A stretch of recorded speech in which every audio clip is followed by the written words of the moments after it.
Hey guys, पिछले video के and में अपन ने ईपीसीजी स्कीम के बारे में डिस्कस किया था, जिसमें मैंने आपको ईपीसीजी का बेसिक बता दिया था। और इस वीडियो में अपन ईपीसीजी स्कीम को यानी export promotion capital goods scheme को डिटेल में पढ़ेंगे। तो ईपीसीजी के बेसिक में मैंने आपको बताया था कि हम यहाँ पर उन कैपिटल गुड्स के ऊपर लगने वाली ड्यूटीज़ को हटाने की बात करते हैं जिन कैपिटल गुड्स की मदद से आप एक्सपोर्ट्स को प्रमोट कर सकते हो, यानी एक्सपोर्ट्स के लिए प्रोडक्शन को आप इंक्रीज कर सकते हो। ऐसी मशीन्स के बारे में अपन को बात करनी है। तो जब अपन कैपिटल गुड्स कहते हैं तो कैपिटल गुड्स का मतलब होता है फिक्स्ड एसेट्स, और मोस्ट प्रिसाइसली उसके अंदर भी अगर मुझे घुसना है फिक्स्ड एसेट्स के अंदर भी, तो मैं कहूँगा मशीनरी, क्योंकि मशीनरी ही एक ऐसी चीज़ है जो मेरे फिनिश गुड्स को बनाने में मदद करती है। तो इस स्कीम का जो मेन ऑब्जेक्टिव है वो क्या है? To facilitate the import of capital goods, यानी मैं बाहर से कैपिटल गुड्स को लेकर आऊँगा।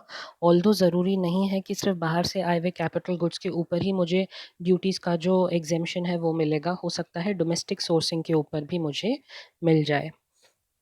तो to facilitate the import of capital goods, that is machine and production equipments for producing quality goods, आपको सिंस एक्सपोर्ट के प्रमोशन करना है तो आपको क्वालिटी गुड्स का ध्यान रखना पड़ेगा, यानी गुड्स की क्वालिटी जो है वो ऊपर होनी चाहिए। And services to enhance the India's export competitiveness. Features क्या हैं ईपीसीजी स्कीम के? The EPCG scheme allows the import of capital goods for pre production, production and post production at zero customs duty. मतलब जो भी उस पे customs duty लगेगी वो ज़ीरो हो जाएगी, क्योंकि हम यही कह रहे हैं कि ईपीसीजी स्कीम का मतलब क्या है? That it allows the import of capital goods for pre production, production and post production at zero customs duty. The goods can include capital goods in complete knockdown और semi knockdown conditions. Complete knockdown और semi knockdown conditions का मतलब क्या होता है? Complete knockdown का मतलब होता है कंप्लीटली अनअसेंबल्ड और इन डिफरेंट पार्ट्स। मतलब ये जो मशीन होती है ये पूरी अनअसेंबल्ड मशीन होती है, अलग अलग पार्ट्स में जो है वो इंपोर्ट करी जाती है। सेमी नॉकडाउन का मतलब होता है कि कोई अगर उसके दो मेजर कंपोनेंट्स है तो मेजर कंपोनेंट्स असेंबल्ड नहीं होंगे, लेकिन अगर कंपोनेंट्स के भी कंपोनेंट्स होंगे तो वो असेंबल कर दिए जाएंगे, मतलब आधा असेंबल्ड है और आधा अनअसेंबल्ड है। Computer software systems, spares, moulds, jigs, tools and catalyst for initial and subsequent charge. तो ये सारी चीज़ें जो है अपन को प्रोडक्शन में हेल्प करती हैं। Import under the EPCG scheme shall be subject to an export obligation। जैसे ही अपन बाकी स्कीम्स में पढ़ते आ रहे हैं एक्सपोर्ट ऑब्लिगेशन के बारे में, वैसे ही एक्सपोर्ट ऑब्लिगेशन यहाँ पर भी होगी। तो अगर आपको ज़ीरो कस्टम्स ड्यूटी पे मशीन्स को इंपोर्ट करना है या आपको उन कस्टम ड्यूटीज़ का रिफंड चाहिए तो एक्सपोर्ट ऑब्लिगेशन फुलफिल करना ज़रूरी है, which shall be equivalent to 6 times of the duty saved on capital goods. मतलब जितनी भी ड्यूटी आपने कैपिटल गुड्स में सेव करी है उससे 6 गुना आपको एक्सपोर्ट करके दिखाना है। मान लीजिए अगर मैंने कैपिटल गुड्स इंपोर्ट करते टाइम जो ड्यूटी सेव करी वो 10 लाख रुपीस की थी, तो इसका 6 टाइम्स हो जाएगा, यानी मुझे एक्सपोर्ट ऑब्लिगेशन जो फुलफिल करना है यानी जो एक्सपोर्ट करना है वो कम से कम 60 लाख का होना ज़रूरी है। तो equivalent to 6 times of the duty saved on capital goods to be fulfilled in 6 years reckon from the date of issue of authorization। जिस दिन मुझे ऑथराइजेशन मिलेगा यानी इस स्कीम के अंदर मैं एलिजिबल हो जाऊंगा या रजिस्टर हो जाऊंगा, उस दिन से मुझे 6 साल का टाइम मिलेगा, जिन 6 सालों में मुझे एक्सपोर्ट ऑब्लिगेशन कंप्लीट करके दिखाना है। और वो एक्सपोर्ट ऑब्लिगेशन कितना होगा? 6 times of the duty saved on the import of machinery. Authorisation shall be valid for the import for 18 months. 18 महीने तक आपका ये ऑथराइजेशन वैलिड होगा। जिस दिन आप ऑथराइजेशन के अंदर रजिस्टर हो गए उस दिन से 18 महीने तक आपके ऊपर ये ऑथराइजेशन वैलिड रहेगा from the date of issue of authorisation. Revalidation of EPCG authorisation shall not be permitted. मतलब एक बार वैलिडेशन मिल गई है फिर उसके बाद रीवैलिडेशन नहीं हो पाएगा, तो रीवैलिडेशन इसके अंदर परमिटेड नहीं है। और एक बार आपको ऑथराइजेशन मिलने के बाद ये 18 महीने तक आपका ऑथराइजेशन जो है वो वैलिड रहेगा। ठीक है। Second hand capital goods shall not be permitted. आप सेकेंड हैंड कैपिटल गुड्स या सेकेंड हैंड मशीनरी नहीं ला सकते to be imported under the EPCG scheme, यानी अगर आप ईपीसीजी स्कीम के अंदर हो तो आपको न्यू मशीनरी ही खरीदनी पड़ेगी, आप सेकेंड हैंड कैपिटल गुड्स नहीं ले सकते। Authorization under the EPCG scheme shall not be issued for import of any capital goods including captive plants and power generator sets of any kind, for the export of electrical energy, मतलब अगर आपका काम electrical energy के export से related है तो उसके ऊपर आपको ईपीसीजी स्कीम का बेनिफिट नहीं मिलेगा। मतलब अगर इलेक्ट्रिकल एनर्जी से रिलेटेड कोई आप मशीनरी मंगाते हो तो उसके ऊपर कोई बेनिफिट आपको नहीं मिलेगा, जिसके अंदर कैप्टिव प्लांट्स और पावर जनरेटर सेट्स भी आ जाते हैं। or supply of any kind of electrical energy or use of power in own unit and export of electricity transmission services. Import and export of finished goods of items which are restricted for import shall be permitted under the EPCG scheme only after the approval from the Exim Facilitation Committee, that is the EFC, at the DGFT headquarters. मतलब जब तक आप उसका authorisation नहीं लोगे तब तक आपको फैसिलिटेशन नहीं मिलेगा। कौन से आइटम्स के लिए जो कि रिस्ट्रिक्टेड आइटम्स हैं उनके इंपोर्ट के लिए आपको कोई भी फैसिलिटेशन नहीं दिया जाएगा। ठीक है, आपने पिछले स्कीम्स में भी पढ़ा था कि अगर रिस्ट्रिक्टेड आइटम्स को आप इंपोर्ट या एक्सपोर्ट करते हो तो उसके लिए आपको फैसिलिटेशंस और ऑथराइजेशंस का लेना बहुत ज़रूरी है। जो रिक्विजिट कंडीशंस हैं उनको फॉलो करना भी बहुत ज़रूरी है। वैसे ही ईपीसीजी में भी है कि आप रिस्ट्रिक्टेड आइटम्स को फ्रीली इंपोर्ट या एक्सपोर्ट नहीं कर सकते, आपको अप्रूवल लेना पड़ेगा from the EXIM facilitation centre at the DGFT headquarters. DGFT मतलब director general of foreign trade. Coverage, अब इस ईपीसीजी स्कीम में क्या क्या कवर होगा? तो EPCG scheme covers the manufacturer exporter, यानी जो खुद मैन्युफैक्चर करके एक्सपोर्ट करता है, विद और विदाउट सपोर्टिंग मैन्युफैक्चरर्स, चाहे उसका और कोई सपोर्टिंग मैन्युफैक्चरर हो या ना हो। मर्चेंट एक्सपोर्टर यानी जो किसी और से खरीद कर एक्सपोर्ट करते हैं, tied to a supporting manufacturer, जिनके साथ एक सपोर्टिंग मैन्युफैक्चरर होता है। एंड सर्विस प्रोवाइडर्स, तो ये सारे लोग ईपीसीजी के अंदर कवर हो जाते हैं। Name of the supporting manufacturer shall be endorsed on the EPCG authorization before installation of the capital goods in the factory premises of the supporting manufacturer और मैन्युफैक्चरर्स। तो वही है, अपन ने पिछले स्कीम्स में भी पढ़ा था कि अगर आप सपोर्टिंग मैन्युफैक्चरर के साथ होते हो तो उसका नाम हर कहीं मेंशन होना ज़रूरी है। वैसे ही यहाँ पर कह रहे हैं कि अगर आप सपोर्टिंग मैन्युफैक्चरर के साथ हो तो उनका नाम ऑथराइजेशन डॉक्यूमेंट के ऊपर लिखा होना बहुत ज़रूरी है। एक्सपोर्ट प्रमोशन कैपिटल गुड्स और the EPCG scheme also covers, और क्या कवर होगा? A service provider who is designated a service provider who is designated or certified as a common service provider, यानी सीएसपी, जिसको सीएसपी डिक्लेयर कर दिया हो by the DGFT. Common service provider का मतलब ये एक कॉमन सर्विस प्रोवाइडर है जिससे सारे के सारे लोग सर्विसेज लेते हैं। तो सीएसपी के पास एक्चुअली बेनिफिट ये हो जाता है कि since he is a common service provider तो बहुत सारी जो आगे की सर्विसेज प्रोवाइड करते हैं वो इसी से ही इनपुट सर्विसेज लेते हैं, या ये खुद भी चाहे तो एक्सपोर्ट कर सकता है। तो ये कॉमन सर्विस प्रोवाइडर भी इसके अंदर कवर हो जाएगा। और ये सीएसपी का डेजिग्नेशन या सर्टिफिकेशन कौन देता है? डीजीएफटी, यानी director general of foreign trade.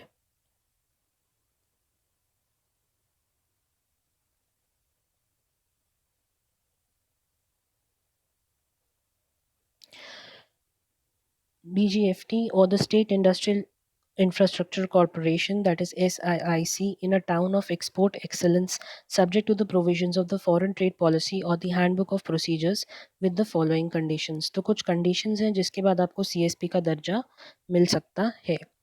Export by the users of common service, यानी जो लोग कॉमन सर्विस का इस्तेमाल करते हैं अगर वो लोग एक्सपोर्ट करते हैं तो to be counted towards the fulfilment of export obligation of the CSP. Since CSP का दर्जा मिला है तो उसमें भी अगर आपको ईपीसीजी स्कीम आपके ऊपर लागू हो रही है या आपको मिल रही है ईपीसीजी स्कीम, तो उस चीज़ के अंदर भी आपको एक्सपोर्ट ऑब्लिगेशन को फुलफ़िल करना पड़ेगा। और एक्सपोर्ट ऑब्लिगेशन फुलफ़िल करने के लिए आपको आपकी एक्सपोर्ट प्रोसीड्स को काउंट करना पड़ेगा, right?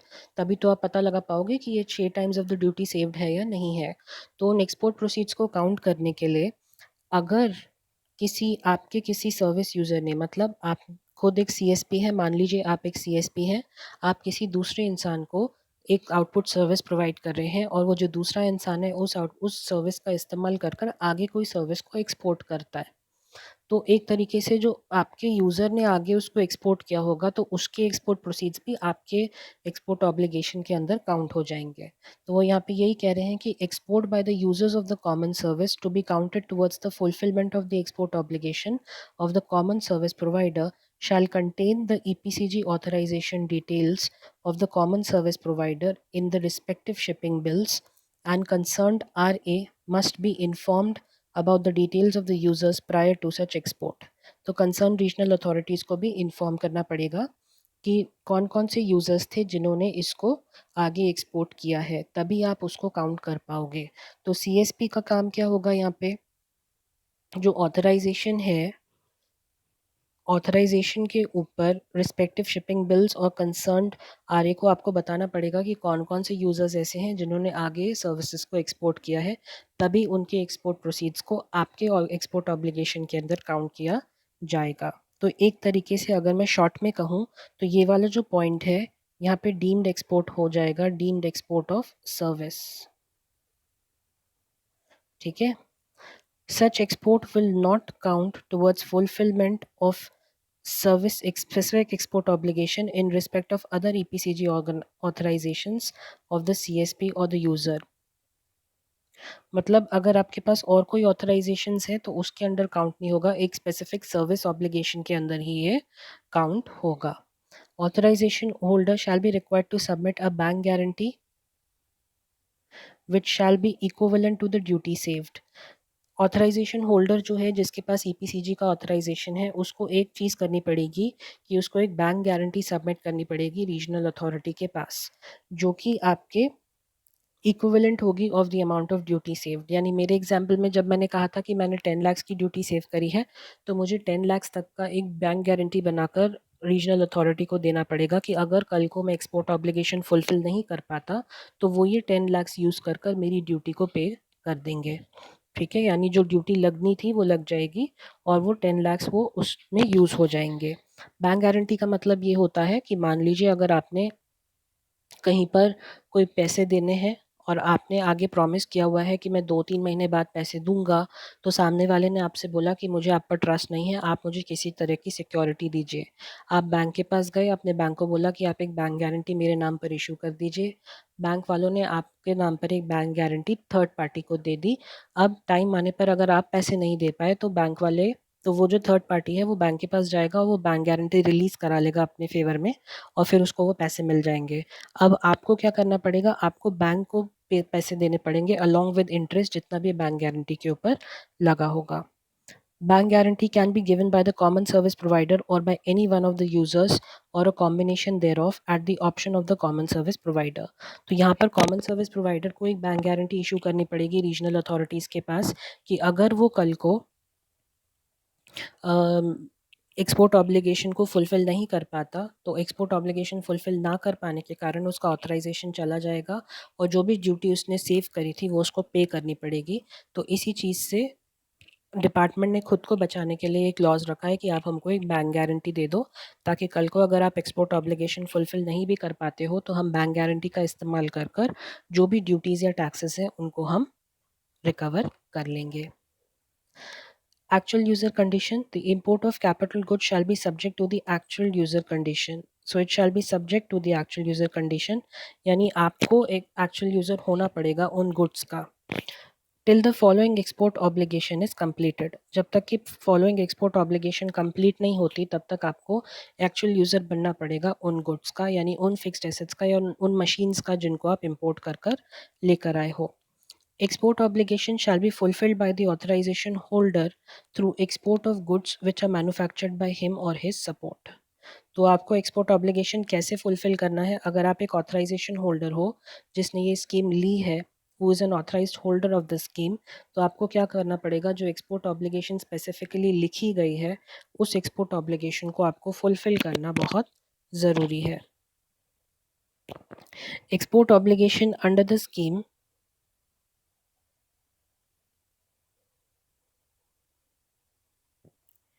Export obligation under the scheme shall be over and above the average level of exports achieved by the applicant in the preceding three licensing years for the same and similar products within the overall export obligation period, including the extended period if any।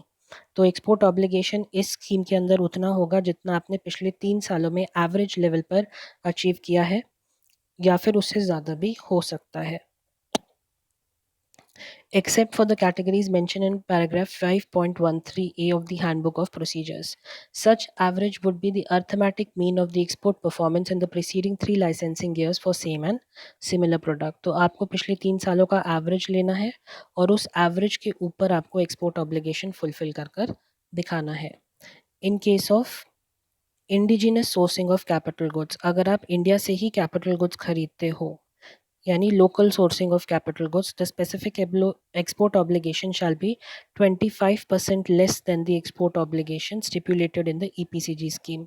यानी वो अपन ने पढ़ा था कि export obligation कितना होगा, it will be 6 times of the duty saved on the capital goods. तो अगर आप इंडिया से ही लेते हो तो वो जो एक्सपोर्ट ऑब्लिगेशन है वो 25% कम हो जाएगा, यानी आपके केस में वो 4.5 टाइम्स हो जाएगा. नॉर्मली क्या होता है 6 टाइम्स हो जाएगा ऑफ द ड्यूटी सेव, लेकिन अगर आपने इंडिजिनस सोर्सिंग करी है तो 25% वो का रिड्यूस हो जाएगा, यानी आपको 4.5 times of the duty saved जो आपने ड्यूटी सेव करी है उसका 4.5 टाइम्स आपको एक्सपोर्ट ऑब्लिगेशन करके दिखाना पड़ेगा. Shipments under the Advance Authorization, DFIA, Drawback Scheme, or Reward Schemes under the FTP would also count for the fulfillment of export obligation under the EPCG scheme. तो जो DFIA, Drawback schemes में और जो आपने advance authorisation के अंदर भी exports किए होंगे वो EPCG स्कीम के अंदर भी काउंट कर लिए जाएंगे. लेकिन ये वाला पॉइंट याद रखिएगा कि हम ये इंडिजिनस सोर्सिंग के केस में पढ़ रहे हैं. आगे देखें, the export shall be the physical export. Physical export होना ज़रूरी है. However deemed export as specified in the FTP shall also be counted towards the fulfilment of the export obligation. तो डीम्ड एक्सपोर्ट्स भी काउंट होंगे और physical export भी count होंगे. Export obligation can also be fulfilled by supply of ITA 1 items to the domestic tariff area. अगर आपने ITA 1 में जो आइटम्स mentioned है उनको डोमेस्टिक टैरिफ एरिया में दिया है या डोमेस्टिक टैरिफ एरिया में ही बेचा है तो भी उसको एक्सपोर्ट माना जाएगा, provided the realization is in free foreign exchange. Royalty payments received by the authorization holder in freely convertible currency and foreign exchange received for research and development services shall also be counted for the discharge under the EPCG scheme. तो अगर आपको royalty के तौर पर कुछ पैसे मिले हैं या फिर अगर आपको रिसर्च एंड डेवलपमेंट के तौर पर कुछ पैसे मिले हैं तो दोनों ही चीज़ों को आपकी एक्सपोर्ट ऑब्लिगेशन की तरफ काउंट कर लिया जाएगा, यानी मान लिया जाएगा कि आपने एक्सपोर्ट किया है. Payment received in rupee terms for such services as notified in Appendix 3E of the Appendices and Ayat Niryat forms of FTP 2015 shall also be counted towards the discharge of export obligation under the EPCG scheme. तो जो rupee terms में भी आपको पैसे मिले हैं उसको भी काउंट कर लिया जाएगा टुवर्ड्स द एक्सपोर्ट ऑब्लिगेशन. तो एक तरीके से अगर मेरे को शॉर्ट में इसको डिस्क्राइब करना है तो वो ये होगा कि EPCG स्कीम के अंदर एक्सपोर्ट ऑब्लिगेशन फुलफिल करना कोई बड़ी बात नहीं है, क्योंकि बहुत सारे ऑप्शंस वो आपको दे रहे हैं. एक तरीके से अगर आपने कुछ डोमेस्टिक टैरिफ एरिया में भी दिया है तो उसको भी वो एक्सपोर्ट ऑब्लिगेशन में काउंट कर रहे हैं, राइट. दूसरी तरीके से अगर आपने जो है रुपी टर्म्स में कोई पेमेंट आपको मिली है और वो अपेंडिक्स 3 के अंदर जो आइटम्स हैं उनके बारे में मिली है तो उसको भी एज एन एक्सपोर्ट माना जाएगा और एक्सपोर्ट ऑब्लिगेशन के अंदर वो कवर कर रहे हैं. ठीक है, अब आगे चलें. अब अपन एग्री जोन्स के बारे में पढ़ेंगे, यानी एग्रीकल्चर से रिलेटेड यूनिट्स के बारे में पढ़ेंगे कि अगर इनको ऑथराइजेशन मिलता है तो उसमें क्या कंडीशंस हैं. एक कंडीशन जो बहुत ही रेलेवेंट सी है और मेरे ख्याल से होनी भी चाहिए, क्योंकि अगर आप एग्रीकल्चर जोन की बात करते हो तो एग्रीकल्चर जोन्स में रिकवरीज बहुत स्ट्रिंजेंट होती हैं. यू आर नॉट श्योर कि कब एक्चुअल रिकवरी हो पाएगी, आपको नहीं पता होता, because it is a very stringent sector और जहाँ पे अनसर्टनिटी बहुत ज़्यादा होती है. तो ऐसे सेक्टर्स को अगर आप ऑथराइजेशन दे रहे हो तो उन उसको ऑथराइजेशन देने के बदले में आप ज़रूर कुछ ना कुछ उनसे चार्ज करोगे. एक तरीके का बैकअप या एक तरीके का जो बॉन्ड या गारंटी होता है वो आप ज़रूर उनसे लोगे. तो नेक्स्ट टॉपिक अपना जो है वो इसी बारे में है, that is letter of undertaking, bond और bank guarantee in case of agro units. यानी एग्रो यूनिट्स को जब EPCG का ऑथराइजेशन मिलेगा तो उनसे एक लीगल अंडरटेकिंग मांगी जाएगी कि अगर कल को ये फेल होते हैं तो ये लीगल अंडरटेकिंग ले रहे हैं कि कहीं और से पैसे का इंतज़ाम कर कर ड्यूटीज़ को फुलफ़िल ये लोग करेंगे. और या तो बॉन्ड दिया जाएगा या 15% तक की बैंक गारंटी उनसे ली जा सकती है। तो लीगल अंडरटेकिंग और bond or 15% of the bank guarantee as applicable may be furnished for the EPCG authorization granted to the units in the agri export zones। तो एग्रीकल्चर से रिलेटेड एक्सपोर्ट जोन्स जो होंगे उनसे लेटर ऑफ अंडरटेकिंग या legal undertaking जिसे कहते हैं या फिर बॉन्ड या फिर 15% ऑफ द बैंक गारंटी उनसे लिया जाएगा, provided EPCG authorization is taken for the export of primary agricultural products notified or their value added variants। लेकिन वो तभी आपसे लिया जाएगा और ऑथराइजेशन भी तभी दी जाएगी जब आपने अंडरटेक किया हो कि आप एक्सपोर्ट करेंगे प्राइमरी एग्रीकल्चरल प्रोडक्ट्स को। तो जो भी प्राइमरी एग्रीकल्चरल प्रोड्यूस आपकी होगी आप उसको एक्सपोर्ट करेंगे तभी आपको ऑथराइजेशन मिलेगी, और उस ऑथराइजेशन के बदले आपको एक लीगल अंडरटेकिंग बॉन्ड या फिर एक 15% की बैंक गारंटी देना ज़रूरी है। फिर हम आए नेक्स्ट टॉपिक पर जो कि है indigenous sourcing of capital goods and benefit to the domestic supplier. अपन ने ऊपर पढ़ा ही था कि आप अगर इंडिजिनसली ऑब्टेन करते हैं कैपिटल गुड्स को, इंडिजिनसली मतलब फ्रॉम इंडिया इटसेल्फ, अगर आप ऑब्टेन करते हैं कैपिटल गुड्स को तो उसमें आपको क्या बेनिफिट हो सकता है। तो आपको पता ही है कि एक्सपोर्ट ऑब्लिगेशन जो है वो 25% से रिड्यूस हो जाता है। वैसे ही यहाँ पर अपन को अब ये पढ़ना है कि जो कैपिटल गुड्स बना रहा है और जिससे आप कैपिटल गुड्स खरीद रहे हो यानी मशीन्स खरीद रहे हो तो उस डोमेस्टिक सप्लायर को क्या बेनिफिट होगा। A person holding an EPCG authorisation में source capital goods from a domestic manufacturer, यानी वो इंडिया से भी ऑब्टेन कर सकता है जिसके पास EPCG ऑथराइजेशन है। Such domestic manufacturer shall be eligible for the deemed export benefit under the FTP। तो ऐसे जो मैन्युफैक्चरर होंगे मशीन्स के जो EPCG ऑथराइज्ड कस्टमर्स को ये मशीन बेचेंगे उनके लिए भी एक इस मशीन का एक डीम्ड एक्सपोर्ट माना जाएगा और उनको डीम्ड एक्सपोर्टर को जो बेनिफिट्स मिलते हैं FTP के अंदर वो बेनिफिट्स उस डोमेस्टिक प्रोड्यूसर को भी मिल सकते हैं। Such domestic sourcing shall also be permitted from the EOUs, that is export oriented units, and these supplies shall be counted for the purpose of fulfillment of positive net foreign exchange by the said EOU as provided in the FTP।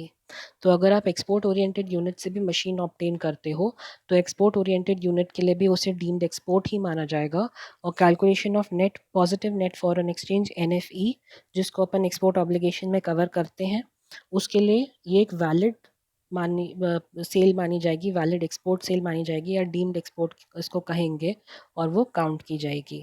ठीक है, तो एक तरीके से ये benefits होते हैं domestic supplier को जिन्होंने इंडिया में रहकर मशीन बनाई है और बेचा है।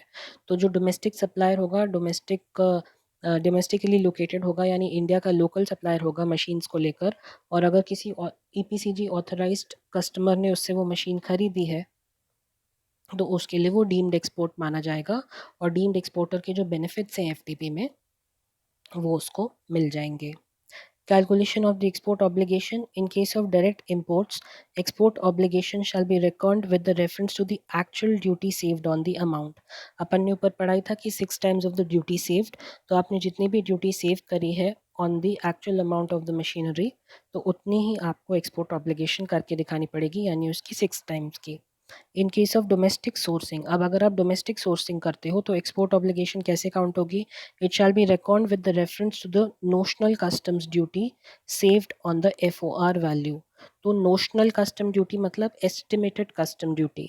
सिंस आप मशीन इंडिया से ही ऑब्टेन कर रहे हो तो इसके ऊपर तो इम्पोर्ट ड्यूटी या कस्टम ड्यूटी लगेगी नहीं, क्योंकि कस्टम ड्यूटी और इम्पोर्ट ड्यूटी तभी लगती है जब आप बाहर से कोई मशीन इंडिया में लेकर आते हो। तो जब आप इंडिया से ही ऑब्टेन कर रहे हो तो उस केस में क्या होगा, वो नोशनल वैल्यू अज्यूम कर लेंगे यानी एस्टिमेटेड वैल्यू वो लोग अज्यूम कर लेंगे कि अगर आप ये मशीन बाहर से लेकर आते तो कितनी ड्यूटी इसके ऊपर लगती, तो उतनी ही नोशनल वैल्यू की ड्यूटी जो है आपके एक्सपोर्ट ऑब्लिगेशन के लिए काउंट हो जाएगी, यानी उसका 6 टाइम्स आपको एक्सपोर्ट ऑब्लिगेशन फुलफिल करके दिखाना रहेगा। Incentives for early export obligation fulfilment, अब अगर मैंने जो एक्सपोर्ट ऑब्लिगेशन मुझे 6 सालों में करना था मैंने उसको जल्दी फुलफिल कर दिया तो क्या इसके लिए मुझे कोई बेनिफिट मिलेगा क्या। With a view to accelerating exports, in cases where authorization holders has fulfilled 75% or more of specific export obligation and 100% of the average export obligation.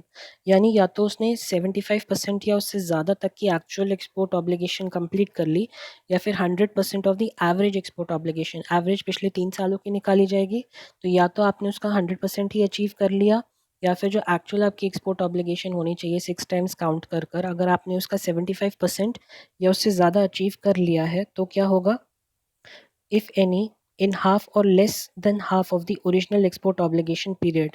तो जितना वो 6 टाइम्स का पीरियड स्पेसिफाइड, 6 ईयर्स का पीरियड स्पेसिफाइड था, अगर आपने 3 साल या उससे कम में ही उसको अचीव कर लिया, तो फिर the remaining export obligation shall be condoned. जैसे आपने 75% एक्चुअल अचीव किया था, तो 25% को वो कंडोन कर देंगे, यानी कॉन्डोनेशन दे देंगे और बोलेंगे कि ठीक है, कोई ज़रूरत नहीं है बाकी का 25 फुलफिल करने का। And the authorisations redeem by the regional authority concern, और ऑथराइजेशन जो है वो रिडीम हो जाएगी। However no benefit under the handbook of procedure shall be permitted with the incentive for early export obligation fulfilled has been availed। तो handbook of procedures में जो benefits दिए होंगे बस वो आपको नहीं मिलेंगे अगर आपने अर्ली एक्सपोर्ट ऑब्लिगेशन कर दिया तो।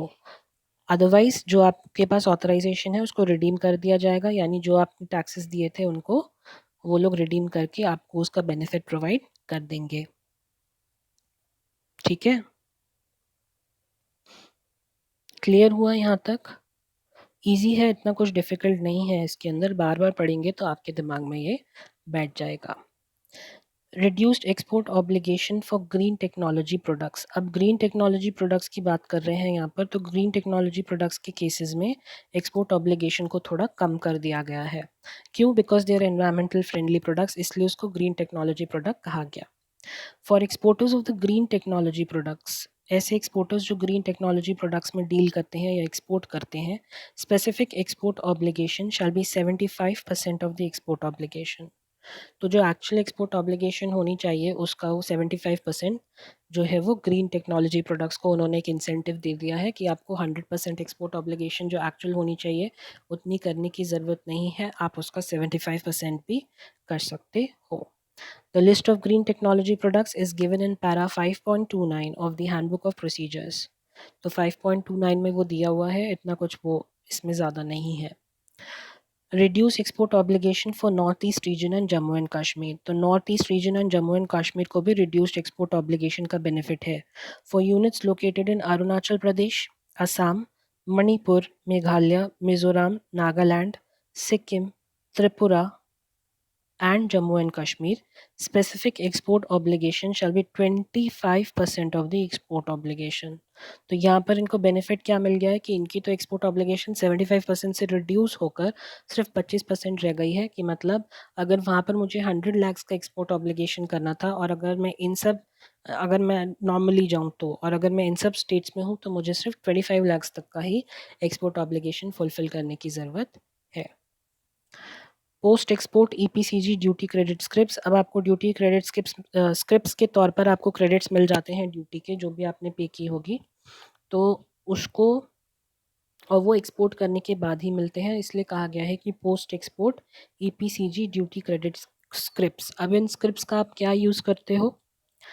Post export EPCG duty credit scripts shall be available to the exporters who intended to import capital goods on full payment of applicable duties in cash। तो ये उनको मिलेगा जिन्होंने full payment of applicable duties कर दिया था cash में and chose to opt for this scheme, और जिन्होंने इस स्कीम को फिर चूज करने को सोचा। Basic custom duty paid on the capital goods shall be remitted in the form of freely transferable duty credit scripts। आपको शुरू से ही पता है कि इसमें बेसिक कस्टम्स ड्यूटी जो आपने पे करी होगी मशीन के ऊपर उसका बेनिफिट आपको मिलता है। तो बेसिक कस्टम ड्यूटी जो आपने मशीन के ऊपर पे करी होगी इंपोर्ट करते टाइम, तो यहाँ पर आपको ड्यूटी क्रेडिट स्क्रिप्ट्स के तौर पर वो बेनिफिट मिल सकता है। Specific export obligation shall be 85% of the applicable specific export obligation under the EPCG scheme। However, average export obligation shall remain unchanged। तो average export obligation उतना ही रहेगा, लेकिन specific export obligation को आपको वो 85% तक कर देंगे, यानी 15% रिड्यूस कर दिया जाएगा। Duty remission shall be in proportion to the export obligation fulfilled. तो जितना भी एक्सपोर्ट ऑब्लिगेशन आप फुलफिल करोगे उतने ही परसेंटेज में आपको जो है वो ड्यूटी रेमिशन मिलेगा। मान लीजिए अगर मैंने 15% एक्सपोर्ट ऑब्लिगेशन फुलफ़िल करा है सिर्फ़, तो मुझे सिर्फ़ 15% तक का ही रेमिशन, जो ड्यूटी मैंने पे करी थी उसका रेमिशन मुझे सिर्फ़ 15% तक का ही मिलेगा।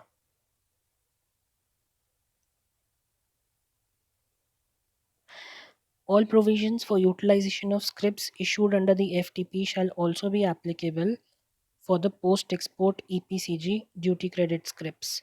तो अपन post export EPCG duty credit script के ऊपर वो भी प्रोविजंस एप्लीकेबल होंगे जो बाकी स्क्रिप्ट्स पर होते हैं। जैसे अपन ने MEIS और SEIS में स्क्रिप्ट्स के बारे में पढ़ा था, उनके ऊपर जो प्रोविजंस एप्लीकेबल थे वैसे ही सिमिलर प्रोविजंस इन स्क्रिप्ट्स के ऊपर भी एप्लीकेबल होंगे। All provisions of the existing EPCG scheme shall apply insofar as they are not inconsistent with the scheme। तो जो भी बाकी provisions है existing EPCG scheme के वो apply होंगे उस लेवल तक जिस लेवल तक वो inconsistent नहीं है इस स्कीम के साथ। ठीक है, तो ये अपना ख़त्म होता है EPCG scheme. Not that difficult, try to read again and video भी बाद में देखिएगा बाद में बार बार, ताकि आपके दिमाग में ये चीज़ बैठे। इतनी कोई डिफ़िकल्टी इसमें नहीं है और इतना डिस्क्रिप्टिव क्वेश्चन भी इसमें से आता इतना नहीं है। ठीक है, तो ये अपना ख़त्म होता है चैप्टर नंबर 9। इसके बाद इसका सिर्फ एक ही पार्ट है, that is STPs, EOUs, SEZ and EHTPs। वो मैं आपको चैप्टर 11 के बाद ही कराऊंगा। पहले आप चैप्टर 11 में उसका बेसिक पढ़ लो और उसके बाद ही मैं आपको वो वाला पोर्शन कराऊंगा। ठीक है, तो अपना चैप्टर 9 यहाँ पर वाइंड अप होता है। प्लीज़ वीडियोस के साथ इनको कंप्लीट करें जल्द से जल्द, ताकि अपन आगे बढ़े नेक्स्ट चैप्टर की तरफ। ओके, एंड कोई भी डाउट्स हो तो please feel free to ask me anytime, do not hesitate। okay, because जितना आप डाउट्स पूछ के क्लैरिफाई करोगे उतना आपके लिए भी बेटर रहेगा। चलिए, तो you take care of yourselves, do not go out of your house. You know that cases are rising at an alarming rate now, so please do not go out of your house, please stay inside and take good care of yourself and your family। Okay, see you guys।